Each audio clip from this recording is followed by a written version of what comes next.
Welcome to Occult Science Radio, brother. How are you? Oh, I am excellent, Curtis. Thank you so much for having me. I do want to say that it is an absolute honor to be on your show.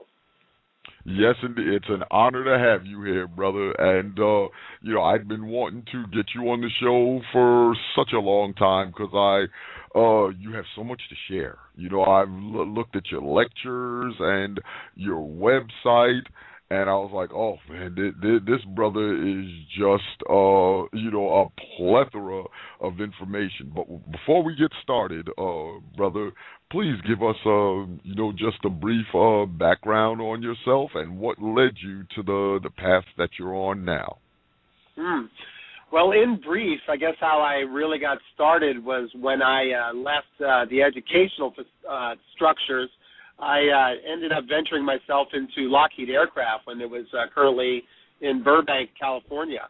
And I was given an opportunity to go into an orientation, which was no pay, 40 hours, and no guarantee of a job.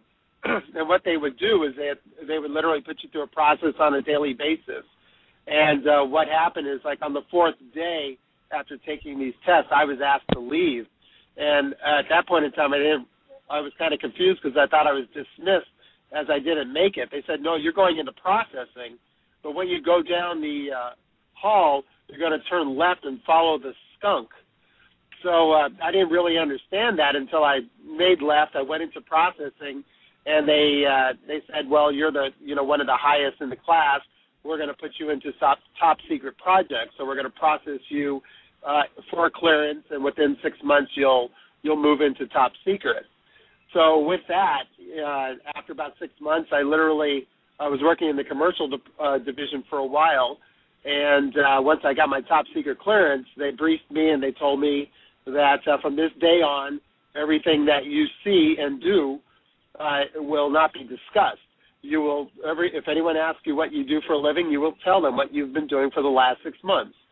So I went into I got a cipher code. I went into a special building. I entered the code and I entered the door every day. And this is when I guess I subconsciously took the red pill and started to go down the rabbit hole and realized that working with technologies that most people on the planet would never know exist.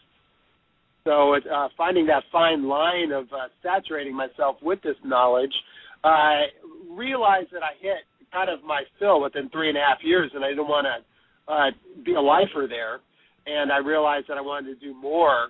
So I literally bowed out, and I moved into the motion picture industry doing special effects.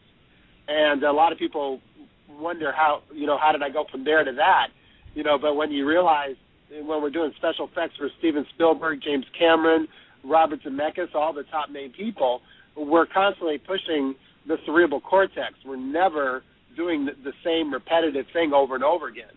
And if it's a movie that is 30 years into the future or 150 years in the future, we have to expand our consciousnesses to bring the technology and the capabilities of building what the illustrators, what the designers, what the directors want. So it was, 23 years in the movie business created such so much stimulation within my consciousness, but it was being very subdued in the industry. And then I had an opportunity to kind of venture out. I was actually very stagnant for a little while after, I made a decision to close my effects company, having 18 employees and 20,000 square feet of absolute, amazing manufacturing. We could build just about anything in that facilities. Made the decision it was time to close it because almost all the business was leaving the country. It was in Canada, it was in Prague. And so I produced a couple films in the interim and then opened up a DVD business. And when I opened up this DVD business, I started taking on esoteric titles. And I obtained a client who had a very incredibly vast library of knowledge databases. And they started me with that knowledge. And I started converting David Icke's and William Henry's and different types of crop circle DVDs. And watching some of these started to inspire my thought process to go deeper, and it was like a wake-up call for me. And I started to take that journey and go deeper and deeper, and it actually, these certain switches came on about 7 years ago, and I had a thirst to go deeper and to bring technologies that could better the human system and shift us into a higher state of consciousness.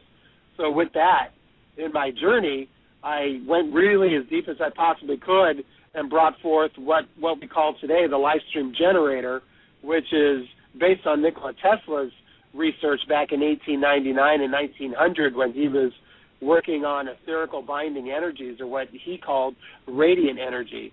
But what happens to the human, or actually almost all life on this planet, once it's reintroduced to these energy fields, we become very present. And the illusion field is actually momentarily removed, and we become such in the state of the present moment ourselves within our human system shifts. And, of course, our minds immediately realize that there's a different aspect, and we start seeing the bigger picture. We remove the energetic blinders or the limitation programs that we've been putting ourselves in. So witnessing this for over 6 years in my journey, traveling the world, working with energetic fields, working with thousands of people, and watching the same result out of 99% of the people, when all of a sudden they move from the stresses, they move from the illusions of being out of the present moment, and all of a sudden you reintroduce them into the present moment, and they become totally different before your eyes. And so many people get to witness that at the same time. So that has been my journey, up to this day, in a nutshell, my background. I hope that helps. Oh, absolutely, absolutely.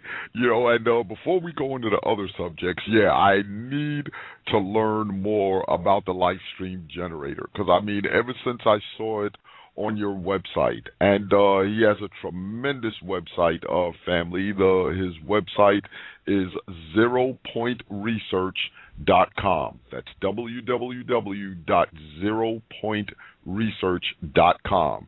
And there you will see the tremendous machines that he created, as well as his video content. This man is extraordinary. Please tell us more about the live stream generator and what benefit it has to us, when we begin to use it. You also make some amulets as well, the Oculus amulet. But let's start off with the live stream generator. I really would like to hear more about that. Oh, yes. Well, the live stream, when I built the prototype itself, and I really had to grasp and go really deep, because I was working with state-of-the-art technology, but then in my research I realized that we made this turn, a few decades ago into a whole different approach of technology. Most people might remember when in the 70s when the silicone was introduced into our technology and we started using microprocessors that were based on silicone wafers. But before that, we were using solid-state technology with mechanical, mostly coil wound. Everything was like hand-built, but not using the silicone. So we took this leap. So what I started to realize is to go back in time. And I went back 100 years, and I started studying Nikola Tesla's work before anything, based on silicone technology was even introduced. And he was using electromotive components, going back to when he was working with Edison, and the understanding of dynamos and what happens when you would turn, copper windings around magnets. There's an etherical phenomenon to this day. We don't know what it is, but we call it electricity. So when we realized that two people were actually introducing electricity to the world, Thomas Edison and Nikola Tesla took it to the next level, and he created alternating current, which is a man-made technology, and a lot of people don't realize that. It allowed us to transmit electricity over vast distances, and that won out over Edison's DC. Because DC is a poor traveler of energy. Now, we can understand that with the higher consciousness later. We can go back to this subject. But to look at the live stream generator and what it does is that in the messages that Nikola Tesla left us in some of his notes, and I was very fortunate to acquire those notes about 8 years ago, started to unravel the mathematics and the messages that he left in there, realized I had to go back in time and find a component that was no longer manufactured and hasn't been manufactured since the 40s. So when I started doing this, I was able to grab a hold of these devices that were literally, put away, kept in boxes for, 5 decades, 6 decades, and opening them up and then realizing how electricity is created from the source, not from plugging it into the wall or using a battery, but actually generating it yourself. So utilizing this, I was able to understand the etherical energy fields that Nikola Tesla was talking about and other researchers along the way. I definitely contribute a lot of my work to George Van Tassel, who is the creator of the Integratron, which is out in Landers, California. Now, what George Van Tassel was doing, he has a 50-foot hemisphere dome out there, and it was called a cellular rejuvenator for mankind. And he was going to generate this etherical energy with no electricity, no power lines running to it. It was going to generate its own energy from the earth. And what you would do is you would walk into this dome, and you would walk 270 degrees. You go in the entrance and walk around, take you about 45 seconds to a minute, and you would go through a recharging of the cellular system. And it would literally revitalize your human system. And you could take this pilgrimage every 1 year, 5 years, 10 years, whenever you felt you needed a recharge. So he was going to give this to mankind as a gift. Unfortunately, he died of a heart attack in the early 70s, and he was never able to complete it. But fortunately, the structure itself was not torn down, and it was actually one of the most key elements to me to understand how to bring this level of energy forth. And so when I went there, I knew for sure that I had the final piece. And I told the owners in 6 months I will have a prototype of how this structure was going to work. And they said, well, good luck. Many people have been saying that over the last 15 years to us, And so 6 months later, when I brought out the first prototype, which was called the Livestream Generator, they understood I was onto something. And it changed everything in regards to how we perceive energy, but the human connection to one particular level of energy that we commonly know now. Actually, we're introduced with 2 levels of technology or energy fields, which is alternating current and direct current, which is DC. Now, when we look at it, DC is the natural state of everything on the planet. Everything living has a direct current, a measurable voltage. Alternating current is man-made. There's nothing in nature that generates alternating current. We make it ourselves. So this is where it gets really interesting when we start to connect the dots after over 100 years of implementation of alternating current. So when we introduce Livestream into the human field, it brings us into a higher state of cellular activity, cellular resonance, and states of consciousness. When we move into the present moment, most people, literally I've met hundreds of people who don't really understand what the present moment is. And we've heard that around us, be in the moment, be in the present moment. And most people don't get that. They think they are. But when we really analyze their thoughts, they're constantly thinking about something in the past or the future. So we're never really, operating from the present moment. And so many people are like that in this, and when we awaken, when we can see that, it's uncomfortable at first. But then we realize that we have the ability to bring people to a higher level of awareness, to get them to realize that there is a higher state of consciousness moving into the present moment. And that's where the magic happens in life. When we're in the present moment, you cannot fester illness in the human body. When you're in the present moment, you have homeostasis within the mind. Everything is present. Pain diminishes from your body. Stress drops off your body. And we can see this when people, master meditation. When they start introducing meditation in their lives, you can see it in their eyes, the shift after about 3 months, and how they're perceiving, and they're in a much deeper state of awareness and physical being. They move into a higher state of quality of life. So Livestream is literally a tool to assist us to remembering what we're capable of. And that's all it is. It does not cure. It is not a healing device. It is a consciousness tool that, in my guidance was to bring it forth and to share it, to the world. So this has been my mission, and it's been really amazing, and we're really working to take it to the next level globally, this year, and that's the reason why I'm getting this gift of being removed from everything that was comfortable in my life, and actually it's given me time to really look at the bigger picture. Wow, I mean that's extraordinary, and I mean, and if your technology is based on Nikola Tesla's technology, then it's definitely extraordinary because that man right there, in my opinion, he didn't get enough recognition in the history books. I mean, I'm 49 years young, and I remember, back in my days in grade school, from kindergarten to senior year of high school, I had not heard word one about Nikola Tesla. Okay, I heard about Thomas Edison and Albert Einstein all day long. Okay, I actually did not learn of Nikola Tesla until my adult years.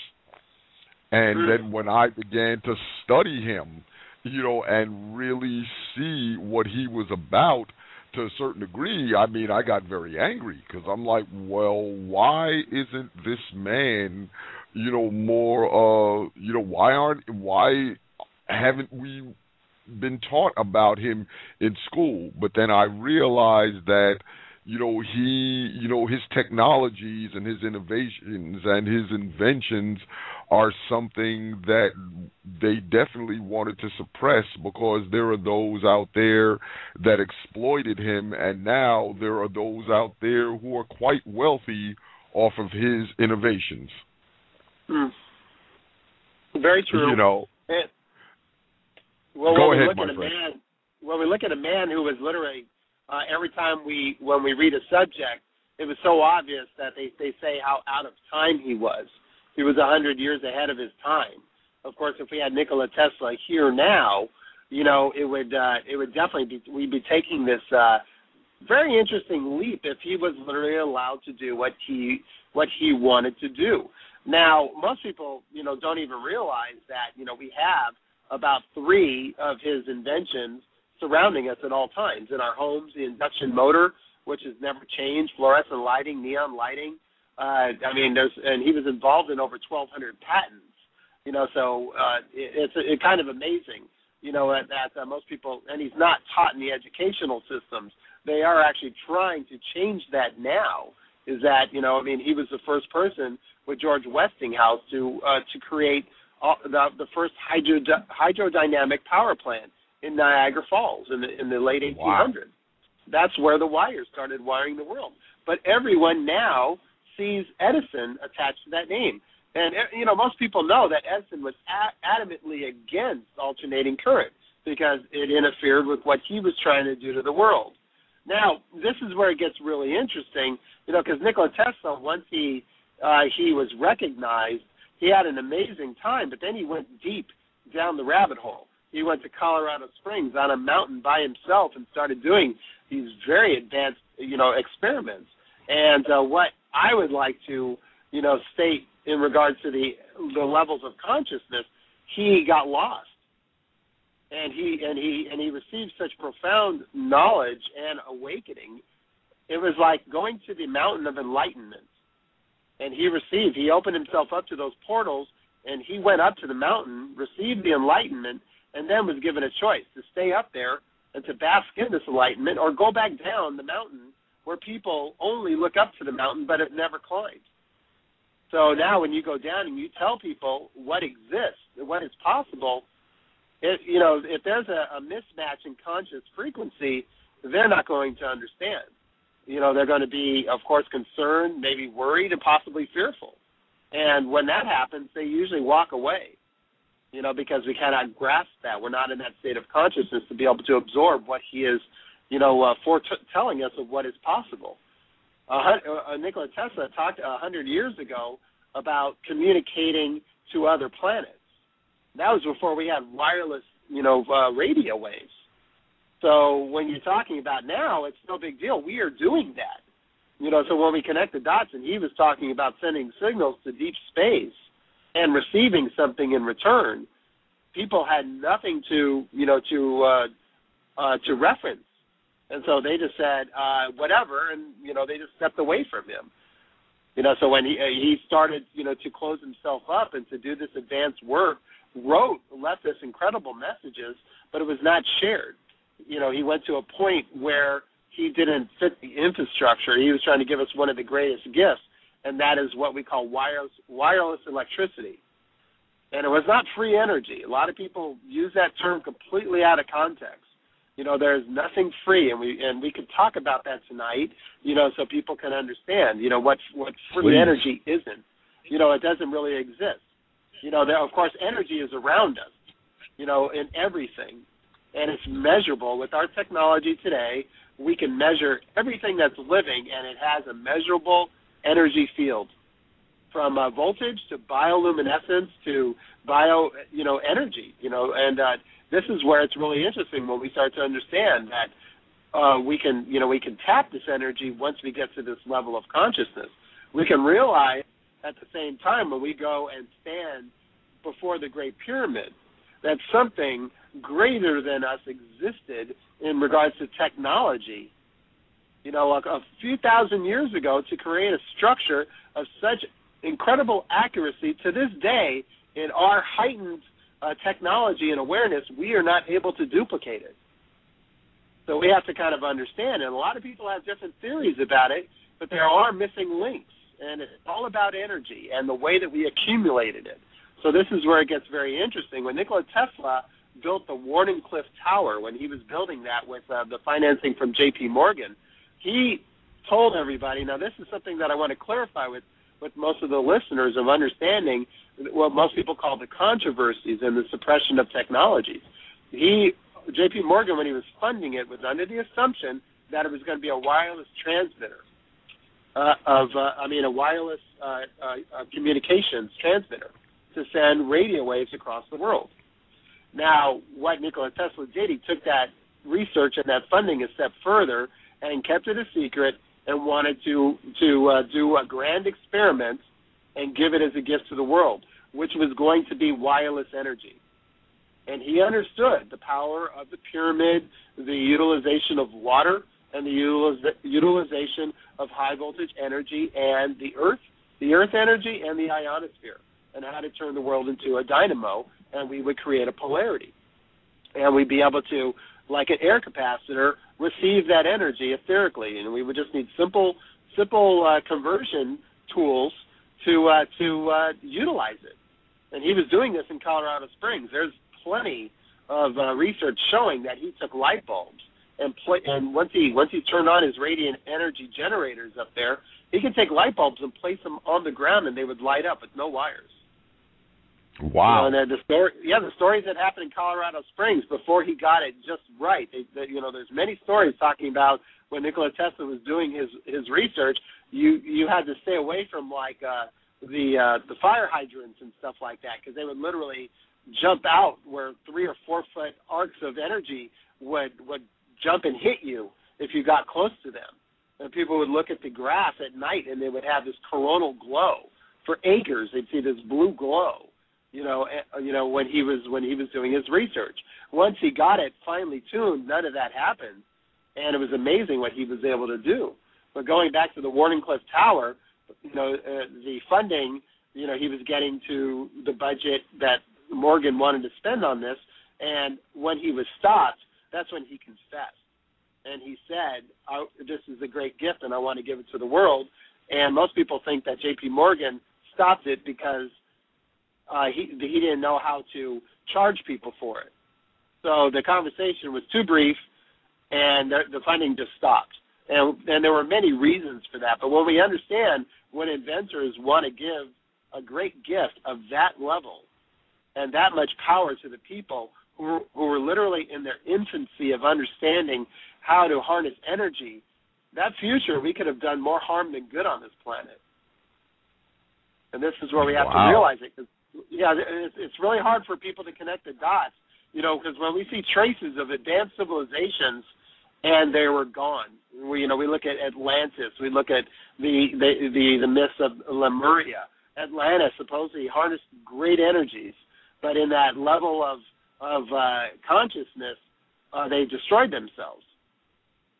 So we have to realize with great power comes great responsibility. I see. So now, basically, I mean, you've certainly given me a whole new perspective on this, John. Because up until now, I thought that much of what Nikola Tesla did was suppressed because he threatened the structure. But now that you explained it in the way that you did, that, well, wait a minute, maybe we did need to, maybe they did need to pull in the reins on him a little bit, because, like you said, had he given that to the world and it been widely accepted, then, we might have gone crazy and destroyed ourselves.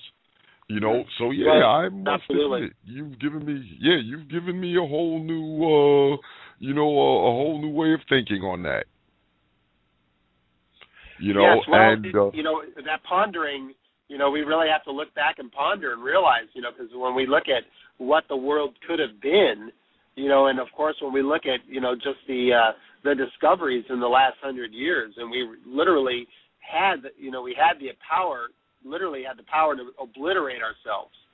And so many of the advanced technologies of tapping the atom and tapping the hydrogen, the power of hydrogen, most of the scientists behind those, thought, well, this could create a chain reaction and literally scorch our atmosphere. But they did it anyway. So we have to kind of look at that, how close we got, to, creating so much power. We really could have reset ourselves, and we would have had to do a start over. And the humans, we do have the ability, and we know it. We have the technology now to literally create an extinction level event if we are not conscious, and we're realizing we're right at this brink of conscious shift. And this is where we have to really understand, the power of that and the responsibility at this point in time. So this is where it gets really interesting. So 100 years ago, if we would have jumped into this limitless power source, that could have been, a very different scenario to this day if we would have made that one, if he was able to turn that switch on. Wow, interesting. I mean, and what you're saying is absolutely correct too. Because I mean, look at the type of energy they have out there now. What they're building. With the military. All the nuclear weaponry. And things of that nature. And yes. When just as you said, a few minutes ago, I've always asked myself that question. Well, if the people that are creating these things know what it can do, then why are you creating it? I mean, that to me, that's the $1 million question. I mean, these scientists that are building these nuclear warheads, that a nuclear warhead can do widespread damage. So now, why are you creating it? I mean, do you plan on using this thing at some point? I mean, what's going on here? Well, the simple answer to that question, you say, why are you building it? It's a very profound answer. Because we can. Yeah. Exactly. But like you said, I just hope it doesn't come back to bite us in our hindquarters, because like you said, one of the things that we have as human beings, we have the capability of self-destruction. And we have to realize that. But before we go any further, John, we have a quick question from the chat room. A very good question. And speaking of the live stream generator, the question reads: is there a difference between the radiant pulse boxes and the live stream generator? The radiant pulse boxes, that's another technology? I believe so. I'm not familiar with that, actually. Okay. I would need more information, because there are other technologies out there, that work with what we call, rife technologies. And, I haven't really come across anybody else that was actually working with true radiant energy fields. I researched a lot of technologies over the years to, understand what directions people were taking. And, a lot of it, when we looked at George Lakhovsky, he was working with the multi-wave oscillators. And a lot of people know Royal Raymond Rife. and his understanding of using particular frequencies to combat cancer cells. Now this is really interesting in the research. What I was looking at Rife and looking at Lakovsky, and they were all based on Nikola Tesla's research. Nikola Tesla planted the seed, and this is where it gets very interesting. So the multi-wave oscillator used, harmonic frequencies using a high voltage, state, and then using sacred geometry or these concentric rings to generate different harmonic energy fields. Now this was interesting. Now we look at what Raymond Rife was doing.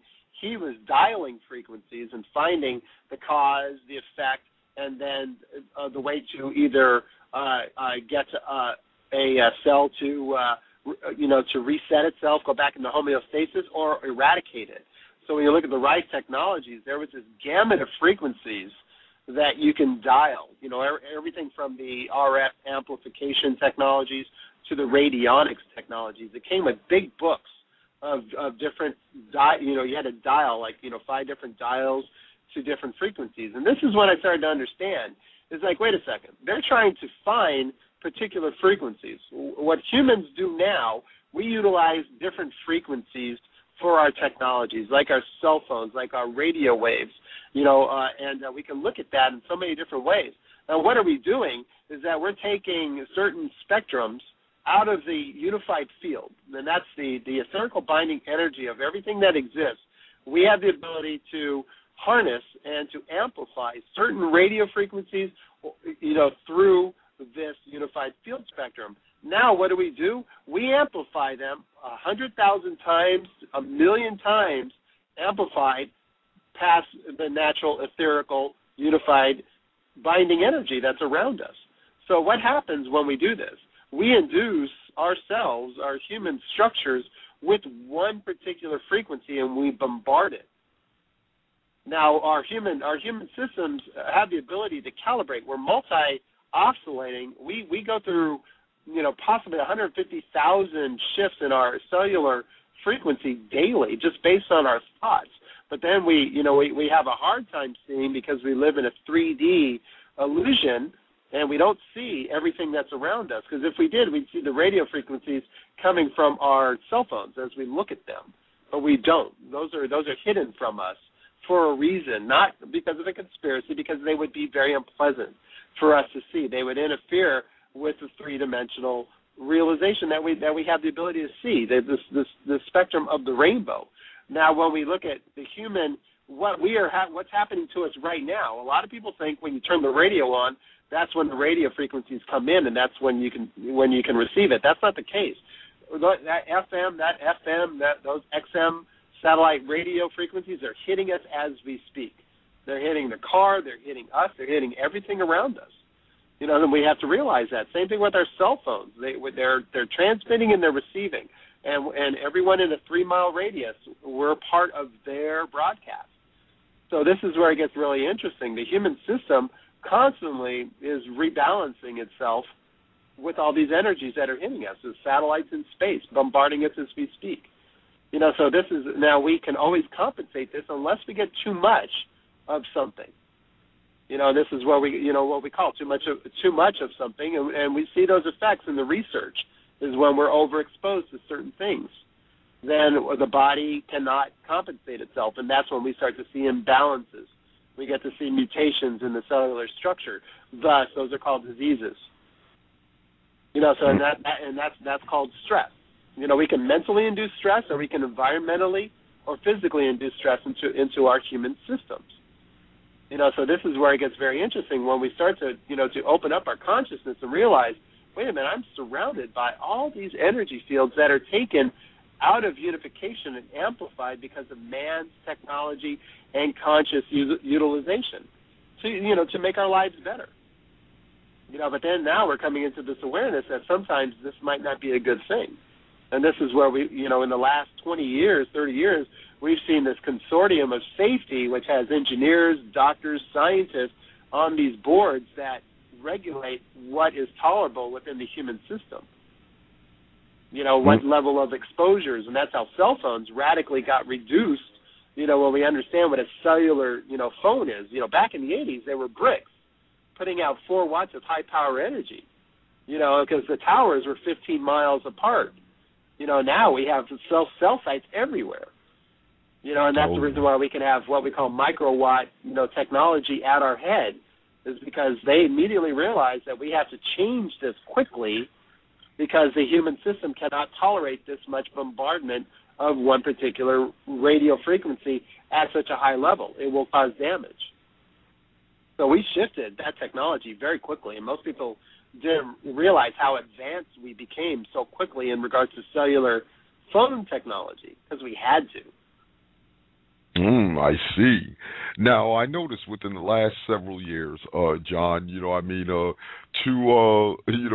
quantum physics and zero-point research, have been bandied about. Quantum physics, zero-point research. Is there a similarity? Well, 2 questions here. What exactly is zero-point research, and is there any correlation between zero-point research and quantum physics? Well, actually, I think we coined the phrase the 0 point from quantum exploration, and we started to look beyond ourselves in a quantified, bigger picture. And this is where we started to understand there's more energy in the vacuum of space than there is mass. And this is what we had to start to understand, is that if we had that ability to harness the unseen energy forces, we are doing that now. And most people, when we come into that awareness, they don't even know what electricity is. We just utilize it. And this is where it gets very interesting. But how it's generated is still, to this day, a phenomenon. So when we understand, and if you look it up, if anyone goes into the dictionaries, goes online, looks up, electricity and what it is, it will say that there is an etherical phenomenon when rotational fields are introduced from rotational coils, copper coils, and magnets. There is an effect that happens, and they call it the movement of electrons. But the stem of it, what happens when we start to move these two in close proximity, that's when the magic happens. That's where this torus, or this etherical energy field, is induced. And it can be generated anywhere that we are on this planet, in the magnetosphere. The Earth, because we're tapping the etherical energy of the Earth.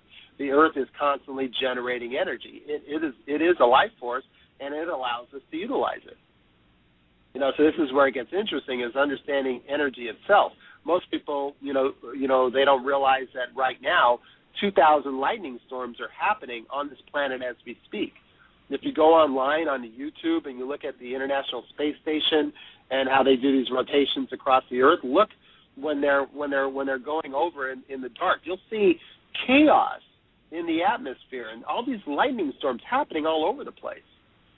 And this is what's very interesting. Then when we reflect inwards, we don't realize that there's 2,000 pulses of electricity running through our synaptics and our nerves in our brain, sending conscious and unconscious energy pulses throughout our systems, allowing us to breathe, allowing us to think, allowing us to see, hear, and smell, all from the subconscious aspect where we don't have to task ourselves.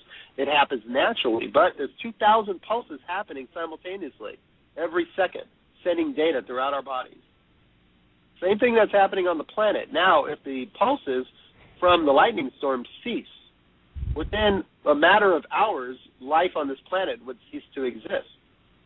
Really? The same thing that would happen. Oh, yeah, absolutely. If the lightning storm stopped, that electrical charge of the dynamo of the planet, of the magnetosphere, ceased. All life would cease with it. Same thing that happens if the 2,000 pulses of lightning, pulses stopped functioning in our brains, we would cease to be as we know ourselves.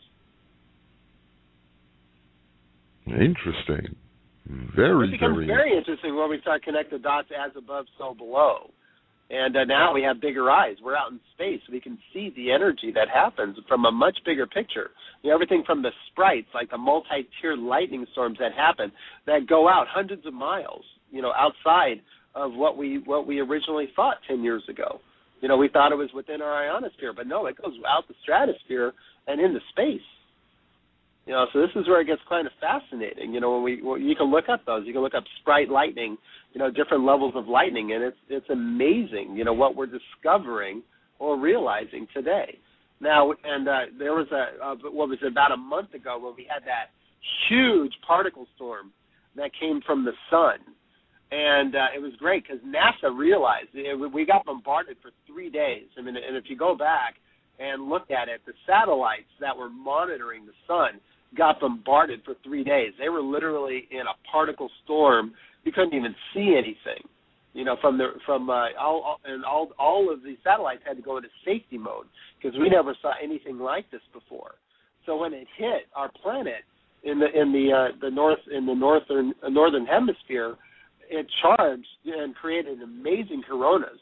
But it did so much more than that. It shifted what we call the ground currents of the planet, and that is where energy is based from. So that's the reason why we're seeing over voltages and transformers blowing out in different cities, the grids being affected by these particle storms, because the ground current changes. The voltage within the Earth itself shifts when these particle storms happen. But what NASA released during that time is they said with all that energy that hit the planet in those 2 days, if we had the ability to harness that energy, we could power the city of New York City for 6 months. Wow. Just for 2 days of what the sun sent us.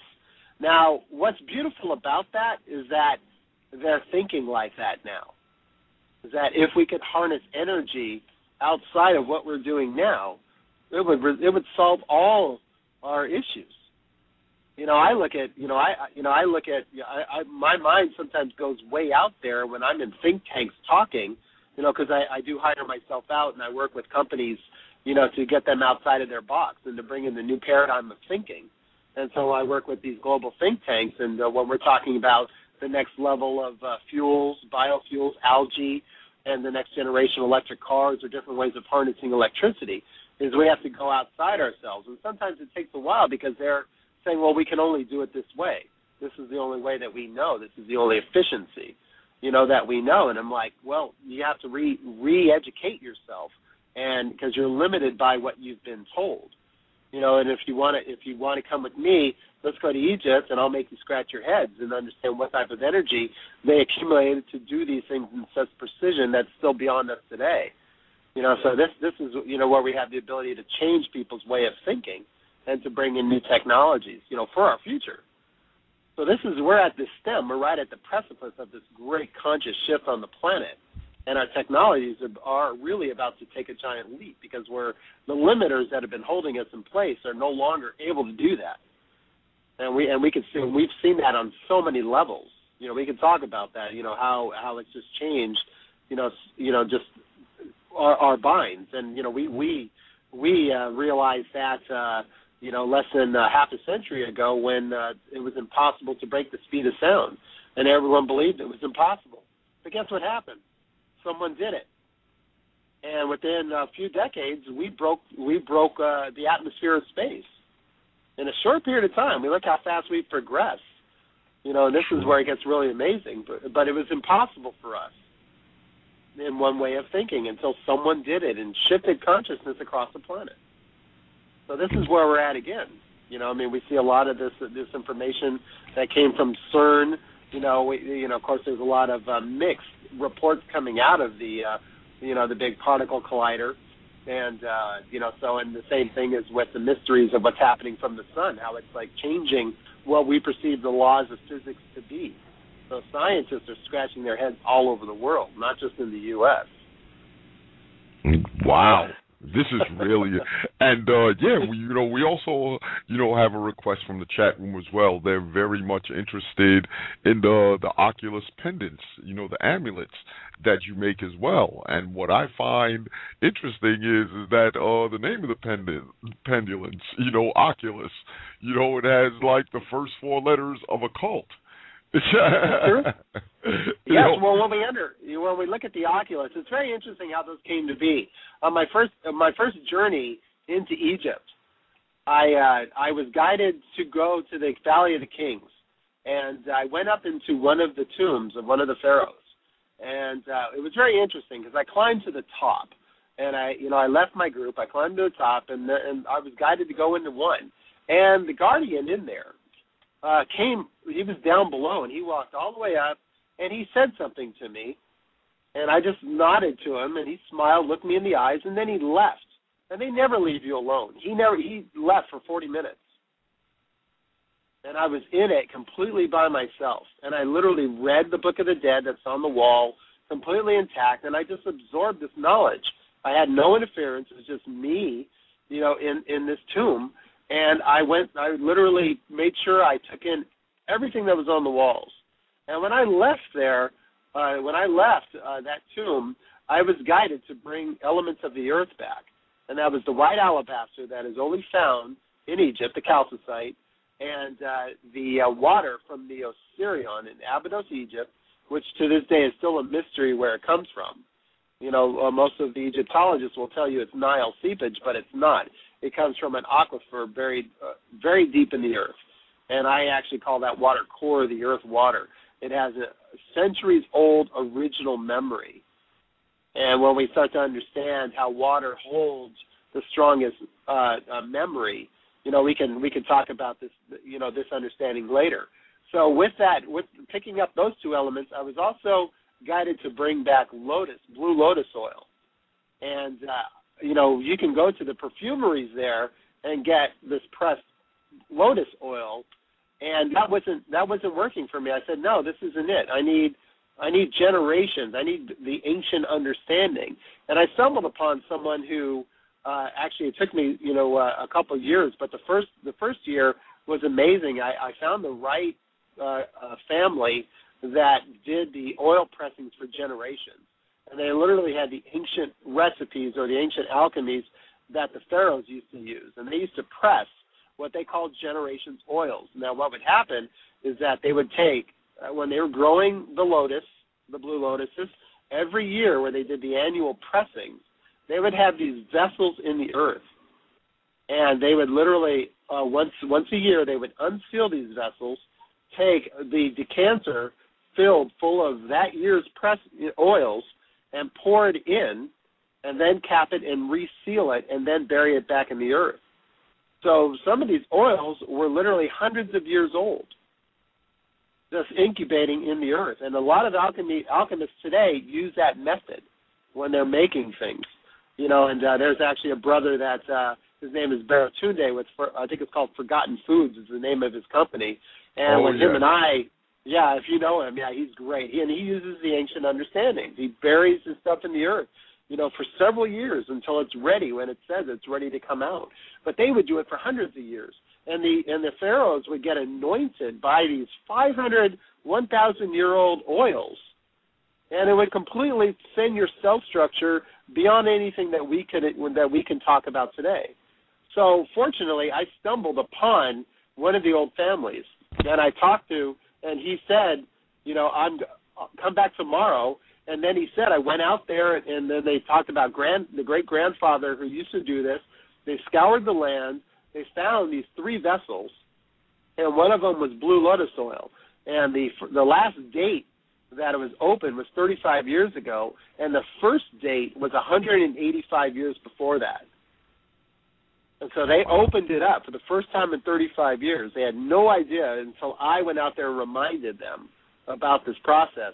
And they unearthed it, and they found literally about 16 ounces of this 185-year-old blue lotus at the bottom of this clay pot. And they extracted it, and they gave me about 12 ounces of it, and they kept it, of course they sold it to me, but they were blown away that it even existed. I mean, they had tears in their eyes when they handed it to me. They said, you reminded us of something that we've forgotten. So it was such a beautiful experience to come back with 185-year-old blue lotus oil, and it's not clear at all. The 1-year-old stuff is like it's clear with a light blue hue. This stuff was indigo. It was like a phenomenon. You look into it, you gaze into it, and the color was it was like this pure indigo. And you put it on your skin, and it would be blue, but then within seconds it would completely disappear. It was a phenomenon. It was an illusion. the spectrum itself, and it doesn't stain anything. It's literally pure blue lotus. So when we bring it into our cells and then we inhale it, some people have some profound images that come, and they feel this vibration through their whole cellular system. It's like this massive activation. So that is part of the ingredients of the Oculus, with the white alabaster, with the water, with the gold, with 24-karat gold, and the algae in the water from the Osirion is a living life force. So that is a living mechanism that holds that energy, that memory of the water constantly. So the algae doesn't, it's a life force generator. So combined with our life force field, I didn't know exactly what the Oculuses were. When I made them, I looked at it, and it said Oculus. And I said, Oculus. And I just kept saying it, and I looked it up, and the closest explanation was Latin for lens. So it's literally like a looking glass. And so when it was very interesting, I was guided to make 12 of them, and I gave them to 12 people very close to me. And I said, if you can do this for me, if you could wear it for a minimum of at least 3 days so it integrates into your field, but most importantly, sleep with it. And they all agreed to do this. And literally the next day, I started getting phone calls from them. And one close friend of mine, he says, I don't know what this is, but when I woke up and found out that I was dreaming, I started to cry. He said, I wanted to go back there so bad. He goes, what is this? And I said, you were telling me. And so after I got about 10 people responded out of the 12, and that's when I realized that it was a lens to the higher knowing, a lens to the super consciousness when we go into sleep states. And it allows us to unfold the dream realm into a higher level of clarity. So this is very fascinating. I've been making them since 2007, and it's just been really amazing. The stories that people to this day, still tell me. They're all hands-on. They're done by me with the highest intention. They're not mass-produced in any way. So it's a very sacred process when I make each Oculus. I have to be in the right state of mind. So, yeah. Wow. But tell us about, the medicine, the Siddha medicine that from India. That sounds extremely interesting. Well, yeah, interesting is indeed the word to use. Well, to explain that is to go back almost a year ago today when I did my presentation. I stated, like when I first introduced about my journey to India, my quote was, I had absolutely no interest in India until India had an interest in me. And so what that did, literally about a year and a half ago, a bugle went off in my energetic field after going to Egypt 4 times and in 3 years.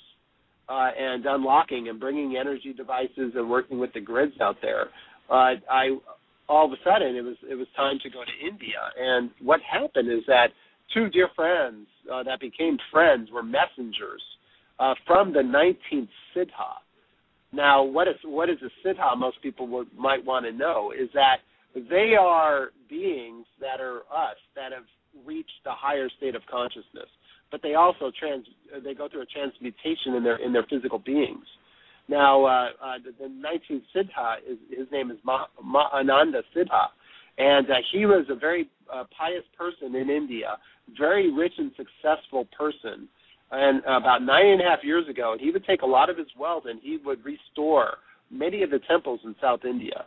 South India is a vortex. It's a massive hotspot. Untouched for thousands of years. There's no distortions in the energy fields there. So when Siddha was doing this work, about 9.5 years ago, he was laying in his bed and Shiva appeared before him and granted him this great boon to live 500 years. And he was to build this temple. He was to release all his physical wealth, his businesses. He had if I recall, a very successful software company. He was very, very, very rich man, and he had to release all of that. And everything that he owned, he had to release it. And he had to go to the mountain of Mahadevamalai, which is Shiva's mountain, which is known in history that Shiva dwelled in this cave on top of this mountain. And once he did this, he released everything except for the bed that Shiva sat on and told him all this. Because he did not want to release that, because Shiva came to him and sat on the bed and talked to him for hours. Now, what we understand from the spiritual aspect of it, but let's look at it from a scientific science aspect. When we understand, because I look at everything from almost all aspects, if an ascended being literally opens up a portal and comes through, another dimension and chooses to hold the physical body so we can relate, what's happening in that moment is the amount of energy that they are tapping from that 0 point field. If we are in proximity of that, we are going to go through what we call a cellular transfiguration. We will never be the same, because we are before an ascended being that is portaling into our dimension to send us a message. So we are immediately going to not be the same. It's like being struck by lightning, 100,000 times over, because your consciousness shifts. You are now in between understandings of reality. So what happened with Siddha is that Shiva told him, you will no longer eat food, you will no longer drink water, you will only wear one piece of clothing, you will not bathe except for once a year, and you will receive your prana from fire. So every morning, Siddha, they stoke this huge fire up on top of the temple, and he stands or lays in it, and he does not burn. His clothes don't burn. His hair doesn't burn. He performs a miracle every day.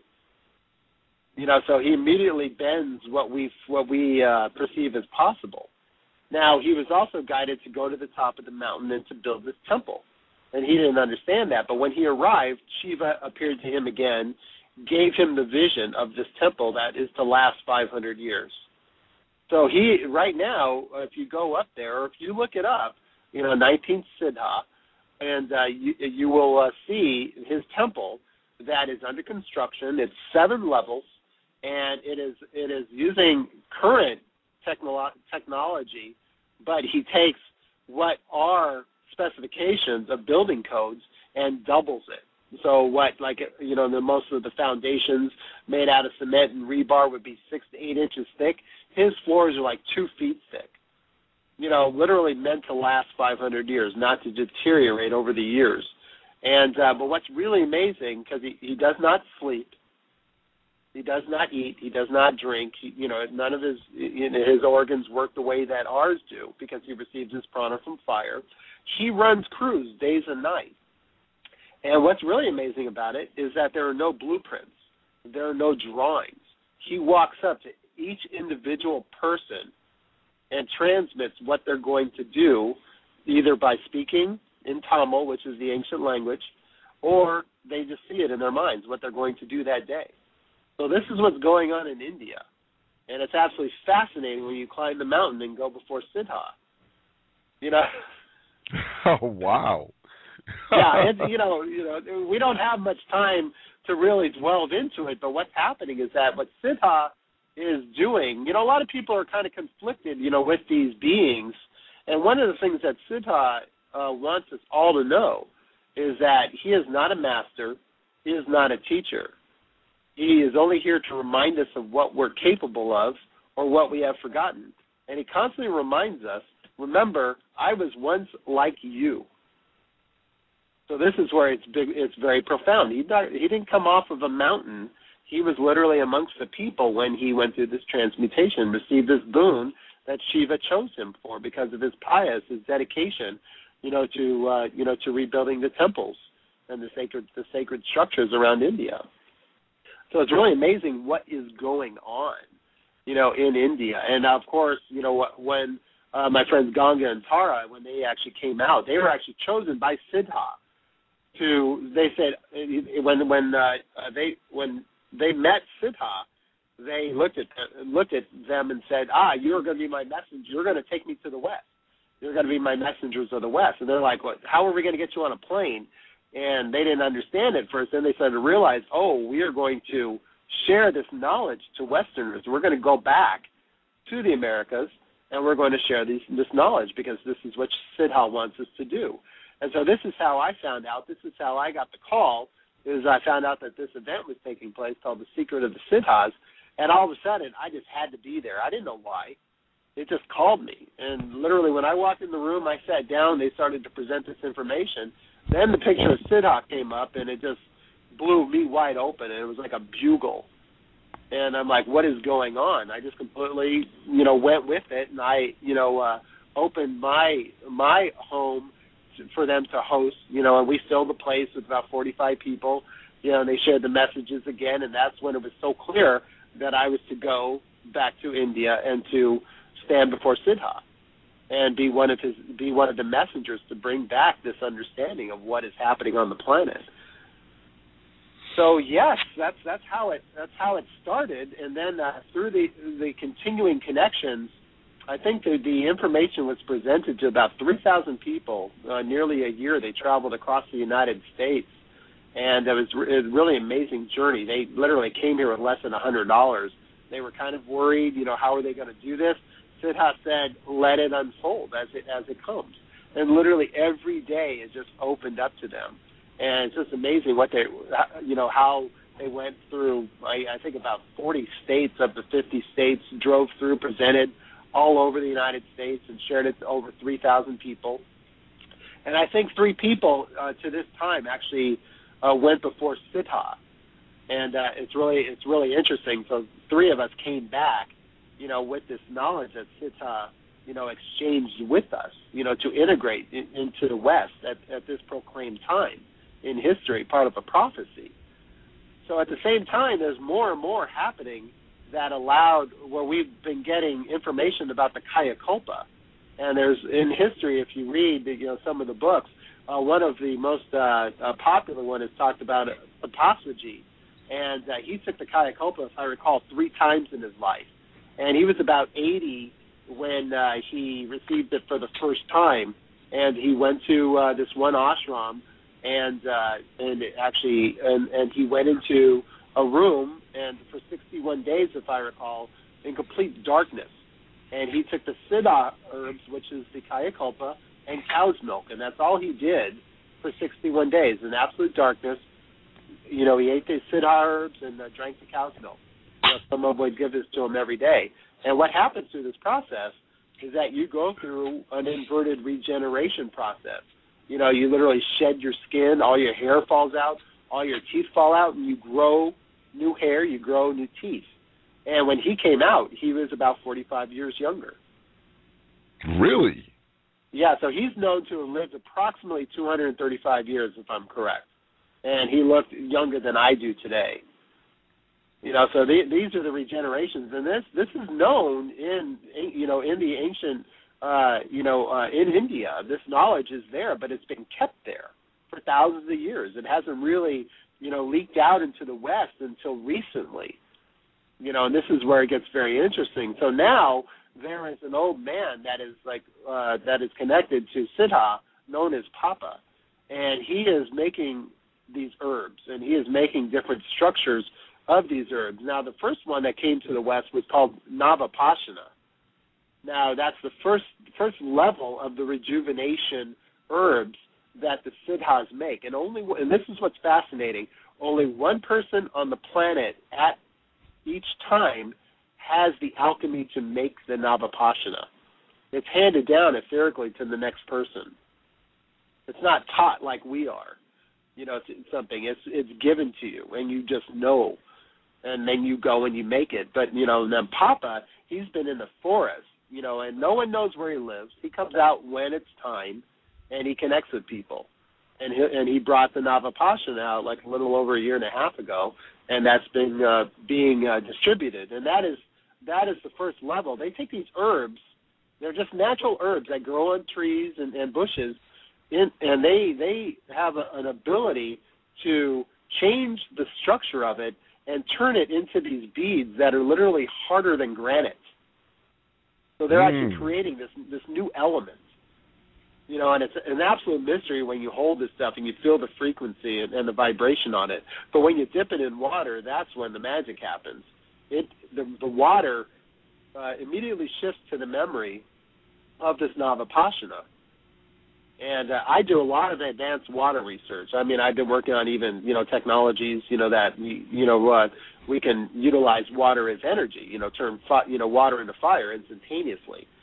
So things like this. But then when we understand the influence of water and the liquidic state, but the memory and the mystery of it, when Navapashana is introduced to it, it almost becomes an absolute. It cannot be changed once Navapashana is introduced to water. And I can induce, different frequencies in the water, but I cannot change Navapashana water. And I was very intrigued by that. So when we start ingesting this water, it works, from the inside out. It starts to rejuvenate us on a very slow basis based on what we as Westerners could adapt to. None of us have the lifestyle to be able to go into the dark for 61 days, rejuvenate ourselves by 40 years, and then go back into our normal life.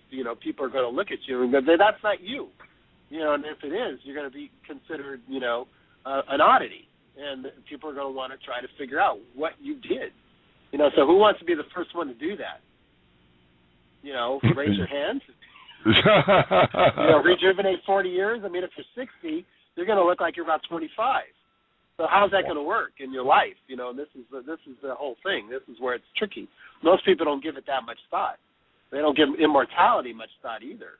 We really have to start pondering, is it really a gift or is immortality a curse? Because if you're the only one that's immortal, you're going to watch everyone you love die before you. And then more people that you fall in love, you're going to watch them die. So this is where it gets really tricky. How long do you really want to live? So when all this, I know this definitely makes us ponder. So when we look at what's happening with the first level Kayakalpa, it has literally been honed for us as an experiment, and it's such a blessing.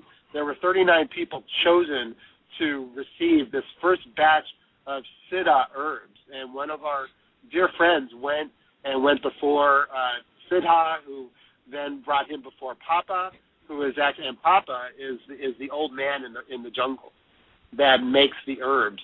And many people believe that he is the reincarnated Bogar, and Bogar lived over 3,000 years ago. So this is where it gets very interesting, is what's going on that level. So, just the honor of 39 of us got together to receive the first level of these Siddha herbs. And there's 4 stages, and it's 4 months. And every day we ingest the herbs. They're under pill forms, that they created them, and they put them in different capsules. But the energy of them is really amazing. If you go to my Facebook page under John D. Riley, there's a picture with me holding a bag of the herbs with a very dear friend of mine, Steve Ross. And there's an energy between us both that, was taken from an iPhone camera. But the energy in the photo cannot, be denied. I'm still trying to decipher it myself that the iPhone actually picked this up. But the energy in that room is very powerful when the herbs were distributed to us.